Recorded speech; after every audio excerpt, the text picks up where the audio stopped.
The Los Angeles Lakers have defeated the Miami Heat to clinch their 17th NBA title. It went down in game 6. There was no contest. The Lakers were up 64-36 at the half, and Miami really never got back in it for real. And LeBron sealed the deal, clinched his 4th title, Finals MVP. What a series, and what a run for the Los Angeles Lakers in the bubble. So congratulations to LeBron James. We got Gabe, Kevin, and Geoff here. We're going to react to it. Gabe, how did you feel about the Lakers and their historic run in this bubble? Well, I thought that it was a great victory for Lakers fans and for NBA fans, not the trolls, because I've seen a bunch of comments on Instagram slandering LeBron without much of a good reason to anymore, because I think he's repaid his image. But for the Lakers, it was a great win. It tied them with the Celtics for the most finals wins of all time, and they've got more appearances too. So they're considered by many to be the best franchise of all time, rightfully so. For LeBron and for the whole legacy thing, I think it's a benefit.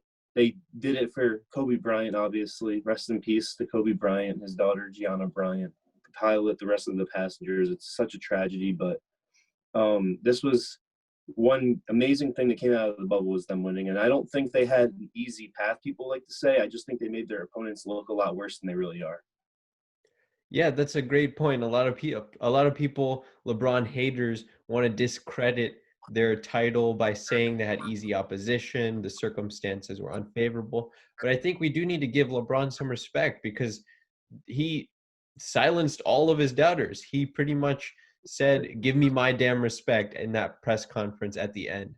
And as far as the Heat are concerned, just much respect to them. Much respect to Jimmy Butler, Eric Spoelstra for a great run. You can't say anything negative about the Heat. They were just outmatched by the Lakers physically, defensively. The adjustments Frank Vogel made in Game 6 were very great. And the series was fun to watch, but we kind of knew what was going on. Kevin, you had Heat in 7. How do you feel about the Lakers run and the Heat's contesting the Lakers? Yeah, first, I'm extremely proud of how the Miami Heat played. I think no matter what fan you are or what team, everyone should probably come to a consensus that the Miami Heat played out of their minds. They completely overachieved this year, and they surprised everyone with the way they played. They took LeBron James and the Los Angeles Lakers to 6 games. Just even winning 1 game would have been impressive, and they got 2 out of it. But my immediate reaction to this is I'm sick and tired of haters. Like, I just go on Twitter, I go online, and the amount of hate that LeBron James is getting, it's uncalled for, it's unwarranted, and people just love to compare greatness. They always love to criticize greatness. They love to hate greatness. The first thing everyone's saying is LeBron James is still not the GOAT. The first thing is that LeBron James' ring should not count, that there's an asterisk to the season. First of all, stop. In the bubble, almost everyone came to a consensus, including NBA players and NBA teams and fans all alike, that this season, this championship is going to be the hardest championship to get compared to other championships. They completely put it in a new situation. So everyone agreed that it was going to be a very tough championship to get, and now because LeBron James wins it, it has an asterisk. It suddenly is an easy championship. It suddenly is a cheap Mickey Mouse ring. No, this was well earned by LeBron James, by Anthony Davis, and that entire Los Angeles Lakers team. I'm sick and tired of people saying that this ring doesn't count, because it does. I'm not a huge Lakers fan. I don't like that franchise, but I got to give respect to them. They played their hearts out, and they deserved and earned this championship. In other words, Skip Bayless, he's talking to you. Shut up. Geoff A., you should be retired by now. I don't know what you're still doing here. Any comments with your Pelicans hat and your background? I'll do my retirement speech at the end, but I partially agree with Kevin. You see, I would say, people need to shut up about this being a Mickey Mouse ring. It definitely wasn't. It was definitely Lakers faced a lot of good competition. They faced one of the better 8 seeds in a long time. They faced great opponents in the second to finals, and it was definitely a hard ring to win. But I wouldn't say that it was harder than all the other rings because there were some teams that gained a little bit more advantage because of this bubble. Because Clippers have been managing the whole game and it didn't end up working out for them. But I agree with Kevin. The best team came out on top.